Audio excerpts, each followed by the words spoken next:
Night of unprecedented unrest across the Central Asian nation that followed an energy price hike. There were reports that protesters had stormed and entered the building, but these could not be immediately confirmed. The protests are the biggest threat so far to the regime established by Kazakhstan's founding president Nursultan Nazarbayev, who stepped down in 2019 and ushered loyalist Kassym-Jomart Tokayev into the presidency. More than 200 people were detained during protests that swept across the Central Asian country following a New Year increase in prices for liquid petroleum gas or LPG, which is widely used in fuel cars in the west of the country, according to police on Wednesday morning. It all began with the phased transition to electronic trading for LPG that began in January 2019 and concluded on the first day of this year. The idea was to gradually end the subsidizing of prices for domestic fuel consumers and to allow the market to dictate prices instead. This means that almost all trade in LPG now happens over online trading platforms, with the exception of sales to industrial consumers in the petrochemical sector and a few other cases. This policy has predictably enough led to a particularly precipitous rise in costs where demand for this fuel is high. And North Korea fired what appeared to be a ballistic missile into the sea on Wednesday, according to South Korea and Japan, in the first such launch by Pyongyang this year. The South Korean military said the North fired what is presumed to be a ballistic missile towards the east sea of the peninsula at around 8:10 a.m. local time from Jagang province, which borders China. After an emergency meeting, South Korea's National Security Council expressed concerns over the launch, according to a statement by the president's office. Japanese Prime Minister Fumio Kishida described it as a possible ballistic missile launch. He said it's truly regrettable that North Korea has continuously launched missiles since last year, telling this to reporters. The Prime Minister also said the Japanese government was analyzing details, including how many missiles have been launched. In 2021, North Korea said it successfully tested a new type of submarine-launched ballistic missile, a long-range cruise missile, a train-launched weapon, and what it described as a hypersonic warhead. The dialogue between Washington and Pyongyang remains stalled following the collapse of talks between Kim and then-President Donald Trump in 2019. The nuclear-armed nation's first apparent weapons launch of 2022 follows a year of major arms tests despite the severe economic hardship during the coronavirus pandemic. And historically black colleges and universities in the U.S. received bomb threats today and this week. None of the threats resulted in a bomb or explosive being found. Norfolk State University said police relocated all students and faculty and staff to a safe location until the campus is cleared by law enforcement. No one has been injured. Meanwhile, NC Central University sent out an all-clear message Tuesday night about 4 hours after a bomb threat prompted the Durham campus to evacuate. Howard University in Washington, D.C. reported at 4:52 p.m. local time that there was a potential bomb threat earlier on campus, but that no active devices were found. And even Prairie View AM University in Texas, or AM University in Texas, reported a bomb threat about 5:10 p.m. local time, according to a tweet from the school senior class council, and at 7:20 p.m. Nevertheless, police asked everyone to continue to be vigilant and safe on and near campus. Here in the country, the number of fresh coronavirus or COVID infections jumped to 10,779 or 775 today. In its COVID bulletin, the Department of Health said the new cases brought the active case tally to 39,974 out of a total of 2,871,745 confirmed infections since the start of the pandemic. Wednesday's fresh cases are almost double from Tuesday's 5 5,434 new cases. The DOH also reported 605 new recoveries, raising the tally to 2,780,109, or 96.8% of the total case count. The death toll has reached 51,662, with 58 new deaths, representing 1.8% of overall cases. Meanwhile, President Duterte said those who refuse to get vaccinated against COVID-19 should just stay home or risk getting jailed and arrested. Let's listen in. Yung hindi magpabakuna at nalaman ng mga barangay captain, sabihin na lang nila, huwag kang lumabas. At kung malabas ka, you'll be escorted. If you force the issue, I said, because the barangay captain is a person in authority, he can place you under arrest and dalhin ka sa istasyon. Doon ka sa mabaho na hindi ang istasyon, hindi masyado maganda ang hygiene ng yung jail. Doon na yung mga tao kasi umiihi, doon na rin dumi-dumi. May mga istasyon na walang maniwala kayo. Kaya doon kayo ilagay ng you will be arrested. And at least, I think the fiscal can hasten the proceedings by preliminary investigation na kaagad. At pagkatapos na kung i-file yan, you go straight to jail.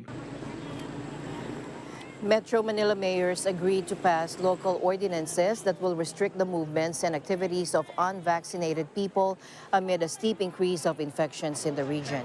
The National Capital Region was placed under Alert Level 3 from January 3 to 15. Under Alert Level 3, Chairman Abalos said unvaccinated individuals must remain in their residences at all times except during the procurement of essential goods and services. The NCR mayors have likewise decided to prohibit the unvaccinated people in indoor and outdoor dining areas, leisure or social trips to malls, hotels, event venues, sports and country clubs, and similar establishments. Unvaccinated people are also restricted from domestic travel via public transportation except for essential reasons like buying goods and services. And staying in the country, President Duterte also ordered the Department of Interior and Local Government to deploy at least 2 police officers in hotels used as COVID quarantine facilities to prevent incidents of persons skipping their mandatory quarantine. He said hotel owners do not have the authority or power to stop people under quarantine from breaching protocols. He asked Interior Secretary Eduardo Año if it's possible to deploy at least 2 police officers in quarantine facilities in 2 shifts. Let's listen in. They cannot be doing the police work for the government. Itong mga hotels, they cannot physically, they cannot stop. They have no authority nor the power. Ang makapahinto lang sa kanila, yung government personnel placed put in there in the hotel to work. Si Secretary Anyo, Sir, kaya mo maglagay ng pulis sa mga hotels na ginagamit ng quarantine ng gobyerno? 2 pulis in 2 ships para dyan lang. Yes, sir, Mr. President. Nag-usap na po kami ni Chief Philippine National Police General Carlos tungkol po dito. At naghanda na po sila. Now, he issued this statement over the reported Filipina who skipped her required quarantine period in a hotel in Berjaya, Makati Hotel to go partying in a bar in Poblacion, Makati City. The said erring individual later tested positive for COVID-19 and infected several people who had close contact with her. Upon its investigation of the incident, the PNP said it will be filing charges against the 9 people, including the Filipina who violated quarantine rules, her parents, and the hotel's personnel. Justice Secretary Menardo Guevara agreed with President Duterte that hotel personnel have no coercive power to stop individuals from leaving quarantine measures. However, he was quick to add that the management of hotels can still be held accountable if they fail to report to authorities an individual who will leave its premises without any valid grounds. Let's listen in. Tama ba ako, sir? Sir, with due respect, I can see something in the existing law, more particularly Republic Act number 11332. This is the law or act on mandatory reporting of notifiable diseases with its implementing rules and regulations, Mr. President. There is a provision there on non-cooperation as part of prohibited acts, Mr. President. And it seems to me that non-cooperation on the part of certain entities which are charged with a duty to respond to the pandemic may also be punishable. So these entities, Mr. President, may include establishments which are charged with a duty, for example, as a quarantine hotel, to ensure that people who are quarantined within the establishment should not be able to jump the quarantine regulations. So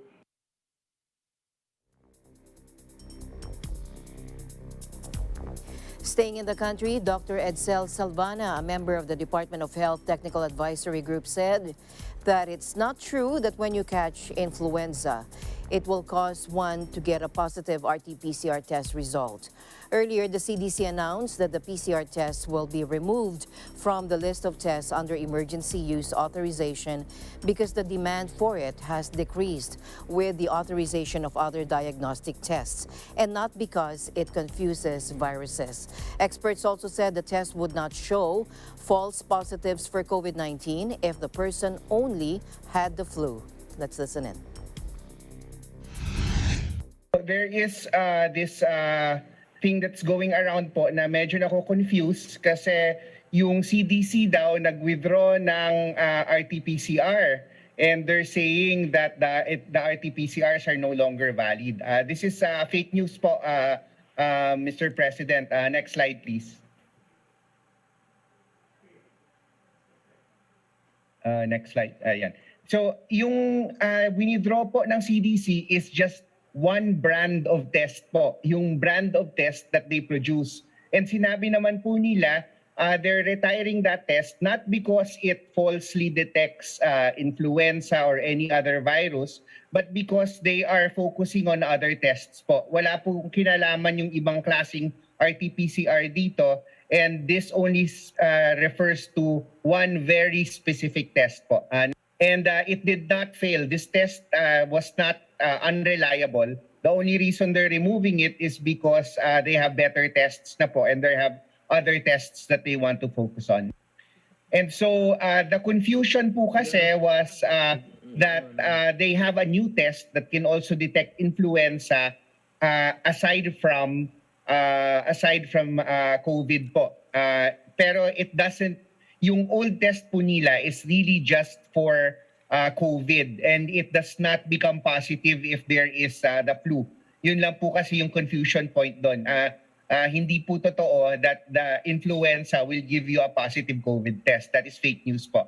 And so ang sabi rin po ng CDC, all the other tests that are on the market that are already FDA approved remain valid. And even the test that they withdrew is still valid. It does not become positive because of influenza. It only becomes positive if there is COVID po. So all the RT-PCR tests remain valid and there is no truth to the rumor that influenza will cause a positive COVID test po.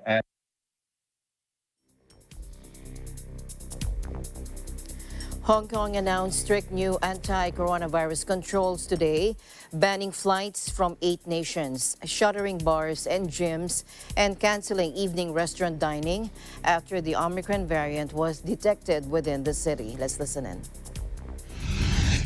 亦都禁止曾經逗留過喺呢8個國家嘅人士去登上任何民航嘅客機嚟香港，即係話轉機嘅人呢都唔得㗎啦。如果佢喺呢個地方轉機嚟香港，但之前佢係喺呢個地方咧就唔得啦嚇。如果佢去呢8個地方以外嘅一個地方搭飛機嚟香港，但其實喺一段時間之前咧，佢喺呢個地方咧都係唔嚟得㗎啦。咁啊係一個做到更加嚴格㗎啦。咁呢8個嘅地方咧就係澳洲、加拿大、法國、印度、巴基斯坦、菲律賓、英國同埋美國。The restrictions are the latest economic blow to an international business hub pursuing a zero-COVID strategy that has kept cases low but left residents cut off from the rest of the world.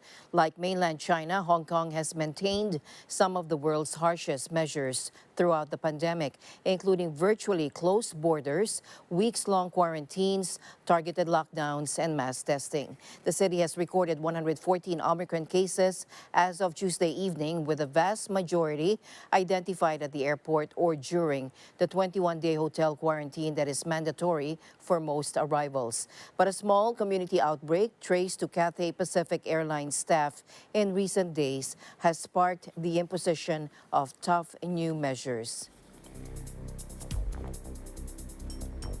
And Hong Kong Chief Executive Carrie Lam said officials are now fearing that the contagious variant was silently spreading within the community. Let's listen in. Latest public health advice given to me about these cases, which they might be related to an imported case, but the route or the channel of transmission is not entirely clear. The advice given to me by my colleagues in the public health arena is we are facing a very dire situation of a major community outbreak anytime. And that's why we have to take very decisive measures. 咁喺某程度上可以講咧，係同 Omicron 呢個變異病毒株嘅傳播喺度競賽，即係睇下邊個行得快啲咧，就可以撳到呢個Omicron 咧，唔好喺香港咧嚟到去傳播。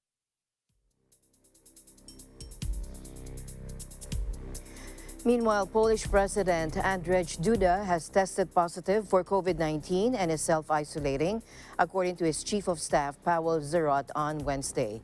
The president is fine, he said, has no severe symptoms, and is under constant medical care, according to Mr. Żyrot on Twitter. He also said the president had received 3 COVID vaccine doses in April, June, and December of last year.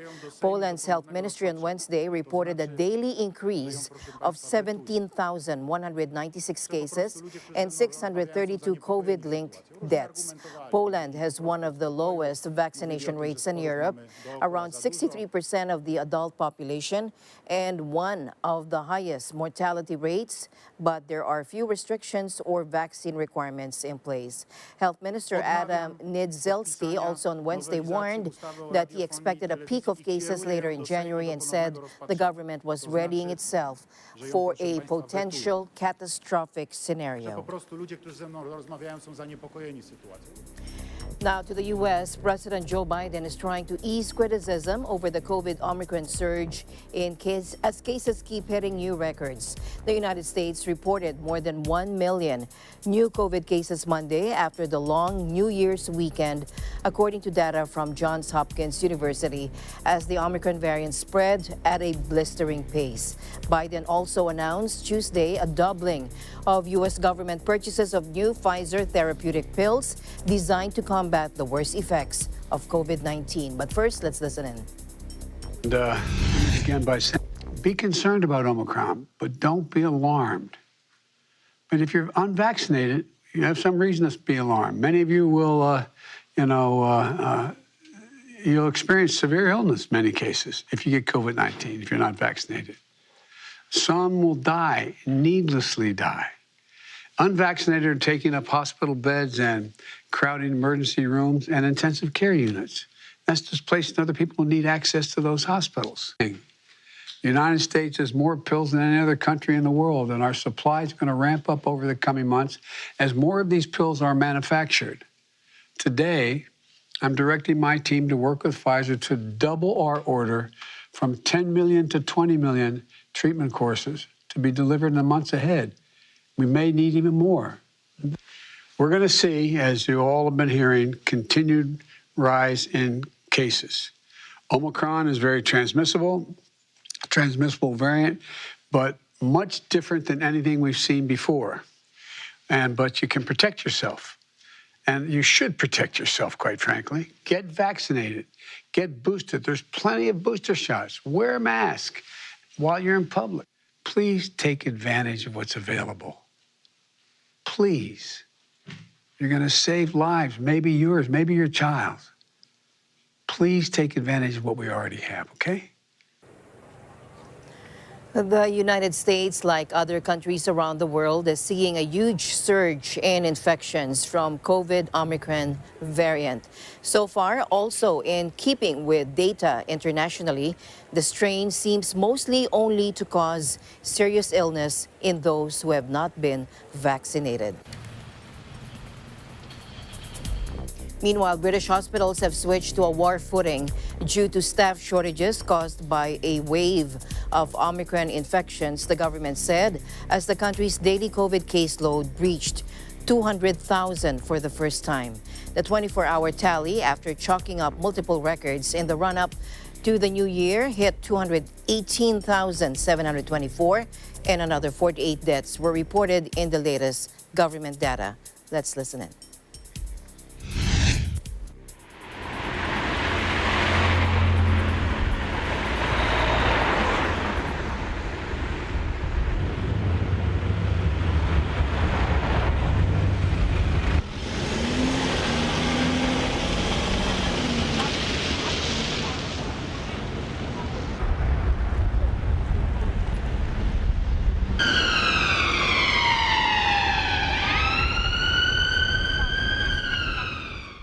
As our NHS moves to a war footing, I will be recommending to Cabinet tomorrow that we continue with Plan B. Because the public have responded and changed their behaviour, changed your behaviour, buying valuable time to get boosters in arms and help the NHS to cope with the Omicron wave.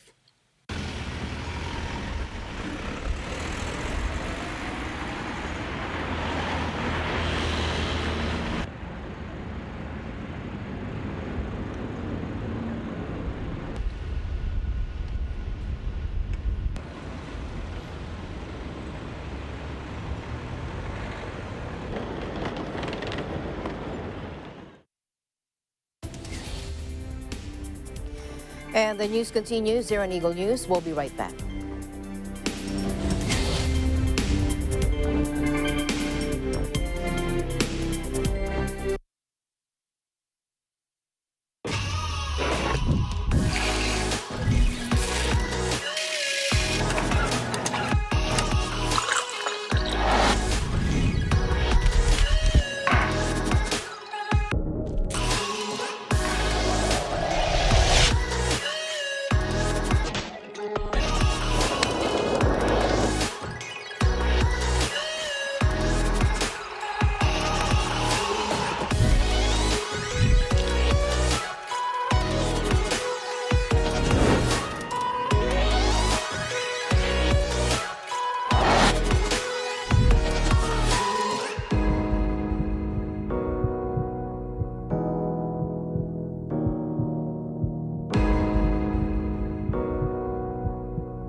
Mula noon hanggang ngayon, gabay natin ang MTRCB ratings sa matalino at responsableng panonood.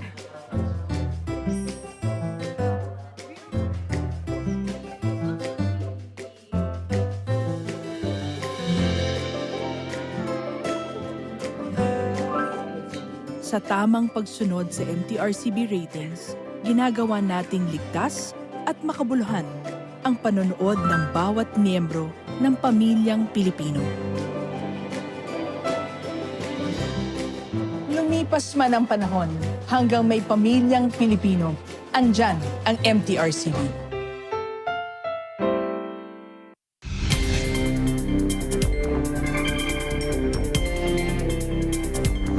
Welcome back. Congressional investigators probing last year's deadly attack on the U.S. legislature on Tuesday asked conservative television host Sean Hannity to provide information about his communications with Donald Trump. Legislators said in a letter that they have obtained dozens of text messages that Hannity, a star host at Fox News Channel and a regular guest at Trump rallies, sent to the former president and his entourage before the attack. Take a look. On January 6, 2021, last year, thousands of Trump supporters stormed the seat of U.S. democracy in a bid to prevent lawmakers from certifying President Joe Biden's victory. 5 people were killed in the melee and scores were injured. I'm very worried about the next 24 hours or the next 48 hours, Hannity wrote in one of those text messages on the eve of the attack, according to the legislators' letter to Hannity. Why were you concerned about the next 48 hours? Representatives Benny Thompson and Liz Cheney, who head the investigative committee, asked Hannity in their letter. They asked Hannity to schedule a time for a transcribed interview with the committee.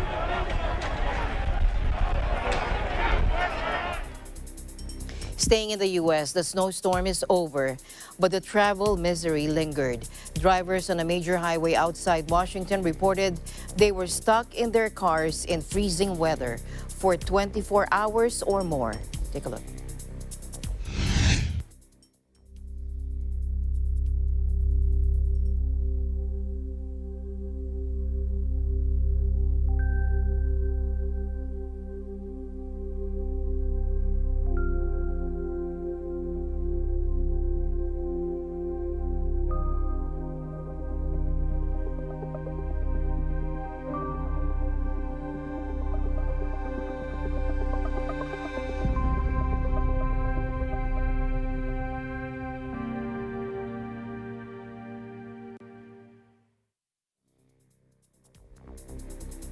In Sudan, protesters filled the streets of Khartoum as the country's political paralysis even deepened.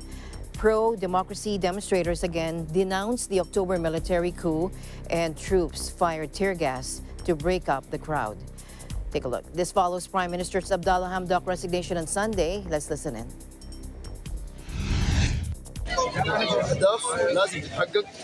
عندنا ناس قتلوا في البلد دي وأي زول نقط الدم من الشعب السوداني لازم يتحاسب عليها. عايزين دولة قانون، ما دولة زي الدولة اللي بتاعت الميليشيات. دولة قانون تقدر تحفظ لك حقك، تحفظ لك حق وطنك. نحن عايزين السودان لقدام. استقالة السيد حمدوك ما حد أثر على رأي الشارع كثير لأنه ما بني على باطل فهو باطل، والانقلاب من الأول هو باطل. فالشارع لسه مطالبه واحدة وموحد تحت راية لجان المقاومة بمختلف الأماكن بمختلف الطوائف بمختلف الثقافات. The military chief reinstated Hamdok on November 21, a deal the prime minister accepted partly on the promise of elections in mid-2023. But the protest movement slammed the deal as a betrayal and kept up its rallies. Hamdok stepped down late Sunday, saying in a televised address that Sudan's very survival was at risk. On Tuesday, the United States, European Union, Britain, and Norway warned the military against naming their own successor to Hamdok, saying it would not support a prime minister or government appointed without the involvement of a broad range of civilian stakeholders.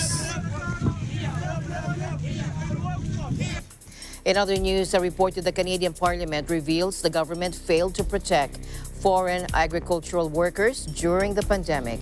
Eagle News correspondent Thomas I. Likeness has that story.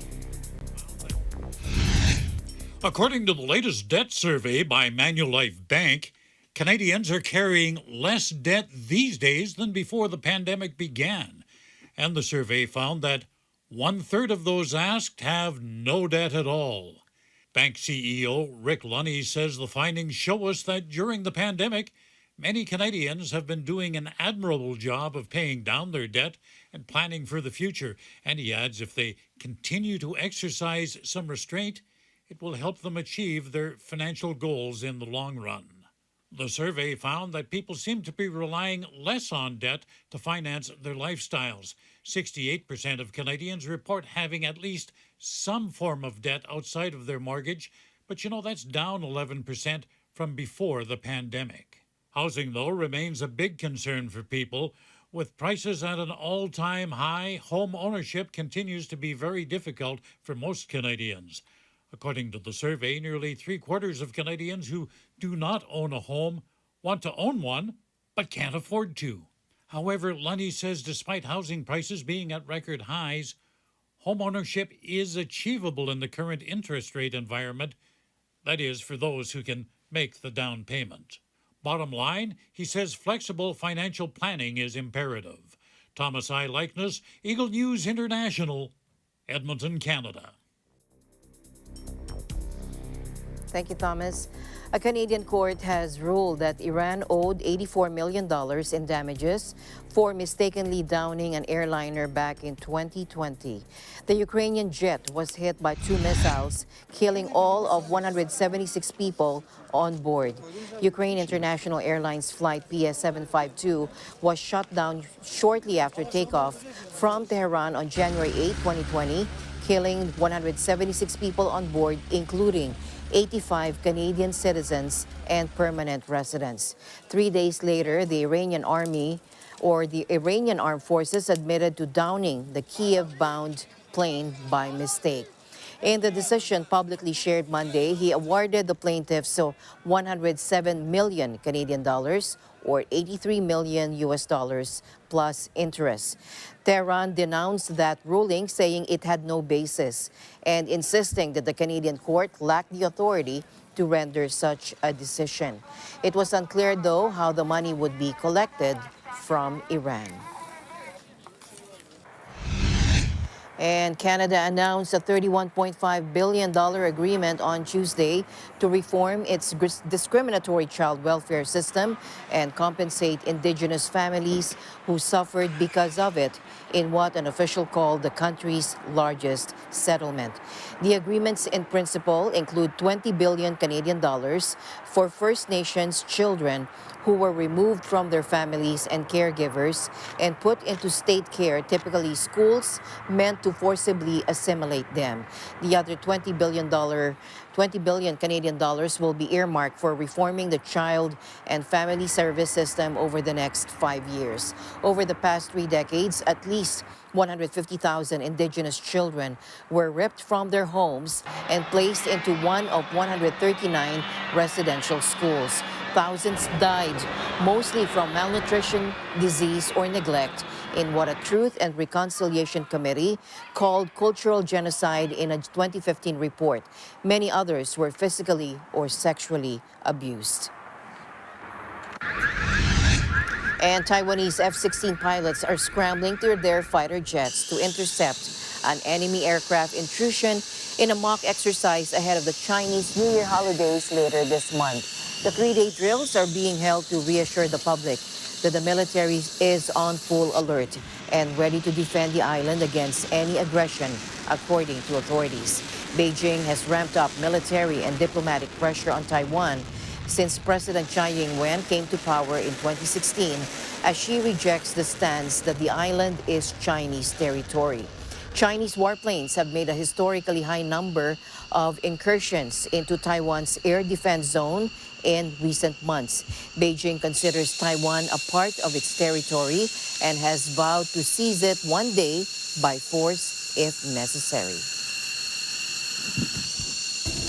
And we'll be back with the business news right after this.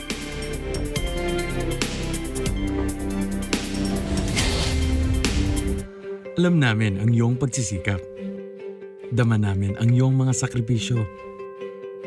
Kita namin ang pagharap mo sa bawat pagsubok. Kaya sa kabila ng mga hamon ng buhay, nandito kami para umalalay. Kasi katulad mo, gusto rin namin ang magandang bukas para sa kanya. Hatid namin ang dekalidad na edukasyon at makabagong pasilidad sa abot kayang halaga. Kaya huwag ka na mangamba. Sasamahan ka namin tuparin ang mga pangarap niya.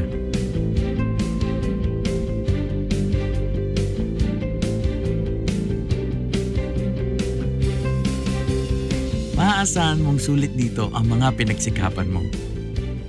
Sa aming mga makabagong pasilidad at sistema ng edukasyon. Mailalabas natin ang aking talino at mga kakayahan niya. Kahit sa munting halaga, makakasiguro ka na makakasabay siya sa mabilis na pag-ikot ng mundo.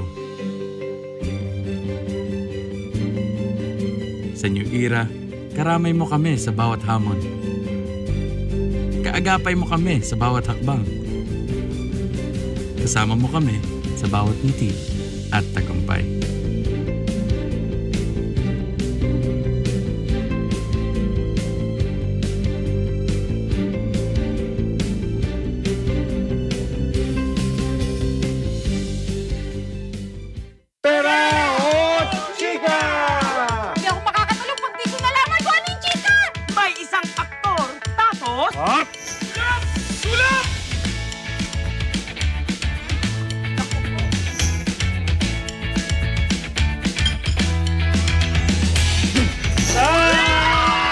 Ang inyong pinakabagong gag show. Dito sa Net25.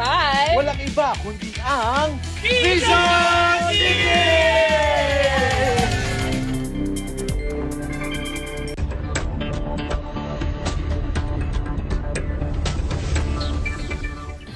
Welcome back. China Mobile, the Department of Trade and Industry, Secretary Ramon Lopez, is pushing for the Senate to ratify the Regional Comprehensive Economic Partnership, or RCEP agreement, within the first 2 to 3 weeks. But first, China Mobile shares ended with slight gains on Wednesday in their debut on the Shanghai Stock Exchange after the telecoms giant was delisted in New York as tensions soared between Beijing and Washington. The stock had jumped as much as 9.4% at the start of trading, edging toward the 10% limit that triggers a trading halt in China before steadily falling back through the day. It ended at 57.88 yuan, a gain of 0.52%. China's biggest wireless carrier by revenue was removed from the New York Stock Exchange last year, along with fellow state-owned telecoms firms China Telecom and China Unicom.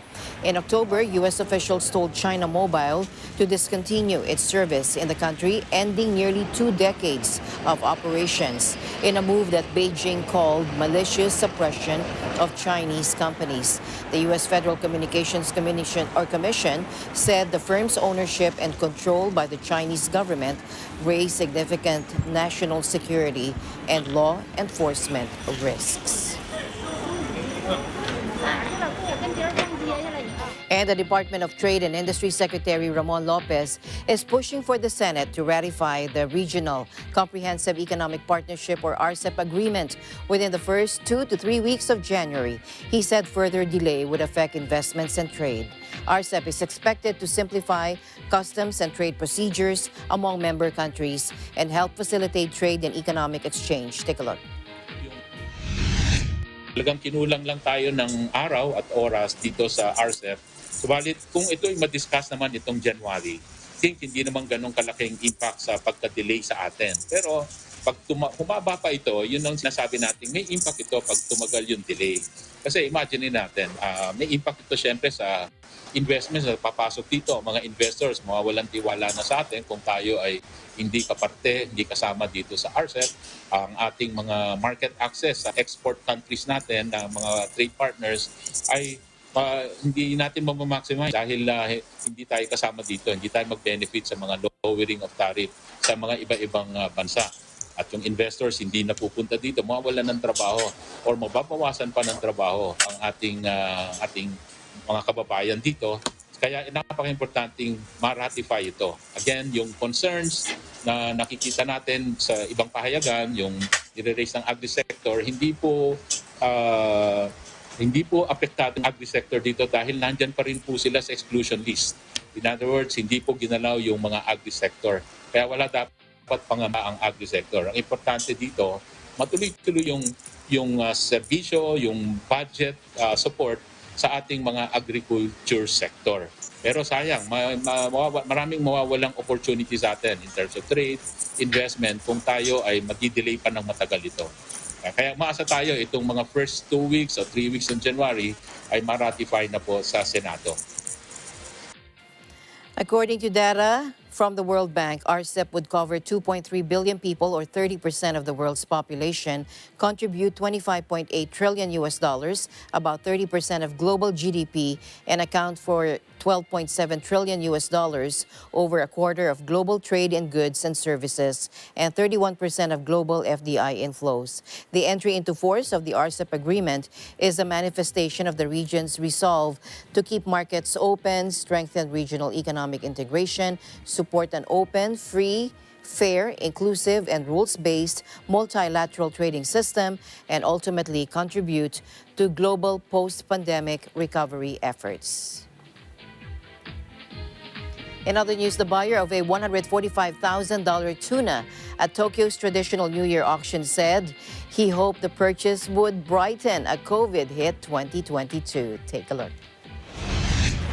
The top price paid for a tuna at the first auction of the year at Tokyo's Toyosu Fish Market fell for the third year running, with demand hit by the pandemic. The 16.88 million yen shelled out jointly by a restaurant operator and a wholesaler for the huge bluefin tuna on Wednesday was far below the 2019 record of 333.6 million yen. The first tuna auction of the year at Toyosu Market is a close-watch tradition that draws a horde of fish wholesalers every year. Bidders sometimes shell out an enormous amount to win the top prize tuna, which is plenty of publicity for the buyer.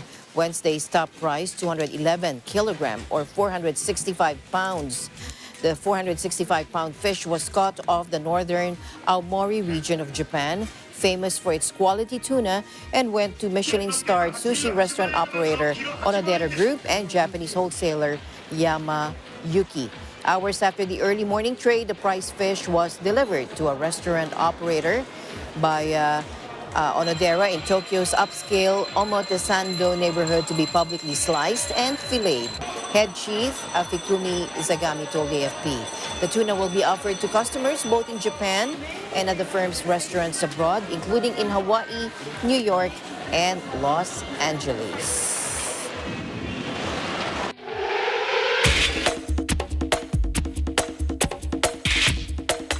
And Australians reacted with fury today after world number 1 Novak Djokovic received a medical exemption from having a COVID vaccine in order to play at this month's Australian Open. Take a look. Now, all participants in the first Grand Slam of 2022, which starts on January 17, must be vaccinated against COVID or have a medical exemption, which is granted only after assessment by 2 panels of independent experts. The 9-time Australian Open champion announced late Tuesday he was en route to Melbourne with an exemption permission, ending the drawn-out saga over whether he would defend his title. Tournament chief Greg Tiley said that the defending champion had been given no special favor, but urged the Serb to reveal why he got the exemption to soothe public anger. But Stephen Parnes, a former Australian Medical Association vice president, said it sent an appalling message to people trying to stop the spread of COVID-19. He said, "I don't care how good a tennis player he is. If he's refusing to get vaccinated, he shouldn't be allowed in," Parnes said on Twitter. Former Australian ATP Tour player Sam Groth, now a television commentator, said it was, quote, "a decision that spits in the face of every Victorian and Australian," in a column in Melbourne's Herald Sun and newspaper. And tournament chief Craig Tiley Tiley defended the integrity of the exemption application process, which is overseen by national and Victorian state governments. He revealed that only 26 of the approximately 3,000 players and support staff traveling to Australia for the tournament had applied for a vaccine exemption. Only a few of those had been successful. Let's listen in. The process has been very clear, and we completely understand and empathize with first of all, some people being upset about the fact that Novak has come in because of his statements over the past couple of years around vaccination. However, it's ultimately up to him to discuss with the public his condition if he chooses to do that and the reason why. He received an exemption. We as an event, also as a state and as a country, will do everything we possibly can to give everyone an equal and fair opportunity to come into the country. And if they come in through the guidelines that are set forth, and the conditions of which they can compete, then they're granted with an exemption. The majority of players and the majority of people on site are vaccinated because, again, to come into the grounds and all our patrons coming in, the critical workforce, the players coming in will have to show, through the QR code, will have to show the service, through the services of VicApp, will have to show the green tick. And you also get that green tick if you're medically exempt.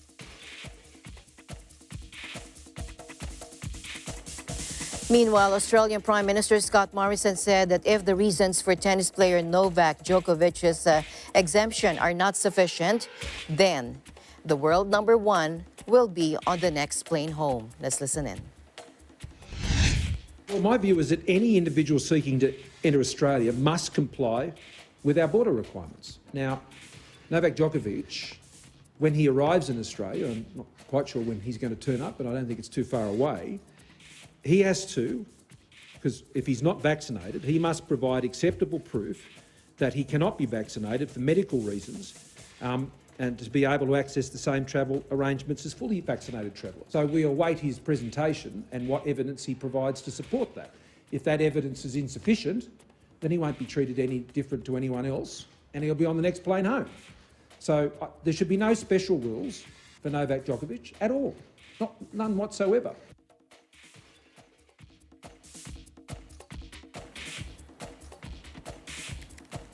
And the showpiece opening game of Japan's new Rugby Union Championship was scrapped today because of coronavirus cases, 2 days before it was due to take place in Tokyo's Olympic Stadium.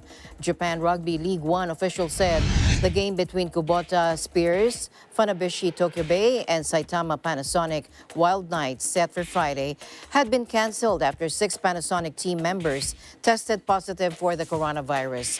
3 more were still waiting on results, while the rest of the squad were designated as close contacts. Now that left Panasonic without enough registered players 48 hours before kickoff for the game to go ahead, forcing a cancellation under league rules. Japan Rugby League One officials offered heartfelt apologies to all fans who were looking forward to the game.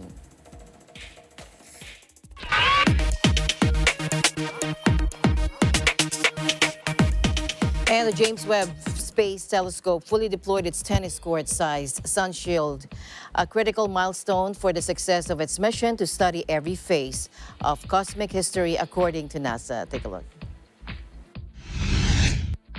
We use Lagrange point 2, which is on the opposite side of the sun. So the sun line and the Earth, we're 1 million miles away from the sun on the other side.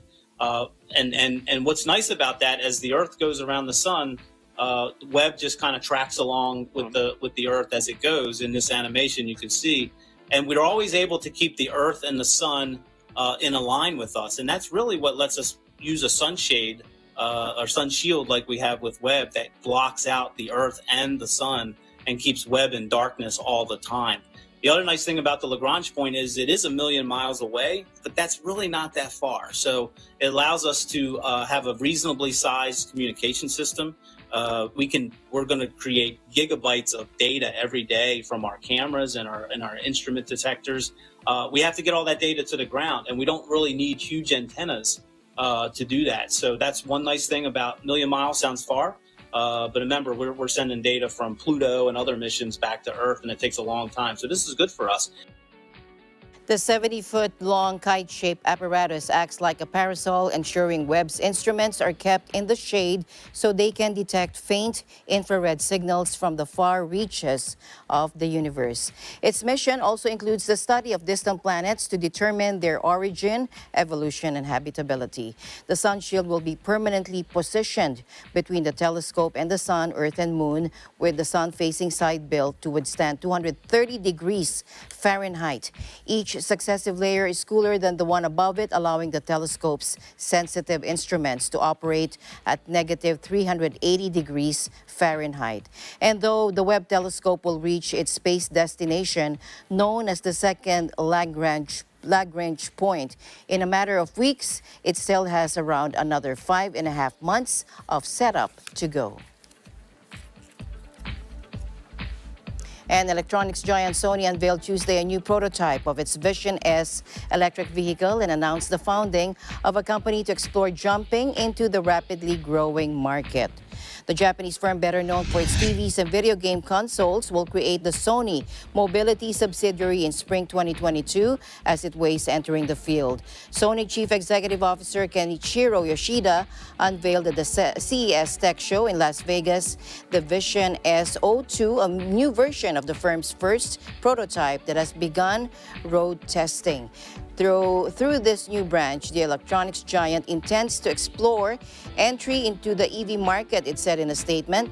The Vision S is packed with internal and external sensors and is used by Sony to test its autonomous driving technologies. And finally, in our news, the model of the Dream Chaser space plane is displayed in Las Vegas ahead of the Consumer Electronics Show as Sierra Space plans to have its reusable spacecraft flying this year. This craft is meant to carry people and equipment to and from commercial space installations. The company envisions building, including a system of inflatable structures to house humans in orbit. Take a look. We've heard a lot about space tourism, Captain Kirk, William Shatner going up into space. And these things are cool, but I think it's going to be a long time before we're saving our euros and dollars and so forth for a holiday in space. That begs the question, what are the commercial applications? And that's what's interesting, is that space is no longer the domain of governments. It's a commercial arena now, and companies like Sierra Space and obviously SpaceX and many others are starting to come forward to develop rocket ships and other technologies to do business in space. Sierra Space, a subsidiary of private aerospace contractor Sierra Nevada Corp, plans to have the 30-foot Dream Chaser flying missions this year, making the reusable spacecraft key to its off-Earth ambitions. Sierra has a deal with NASA for unmanned flights to the International Space Station that are to start this year, and it's also working with Jeff Bezos' Blue Origin to develop a commercial outpost off Earth. Yet companies like Sierra are proposing something in addition to tourism, a commercial hub in space that could be used to make products and a ship that can provide transportation. Commercial space efforts have been growing rapidly and captured lots of attention, especially launches of Elon Musk's SpaceX rockets that have been carrying astronauts for NASA. Bezos' own spaceflight last year alternately fascinated fans and outraged critics of the so-called billionaire space race.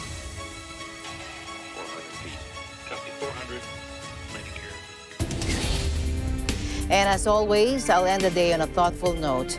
Challenges may often come our way, but sometimes it takes a good fall to know where we really stand. This has been Eagle News International. I'm Alma Angeles. Stay alert and stay informed because we live in interesting times. Good night.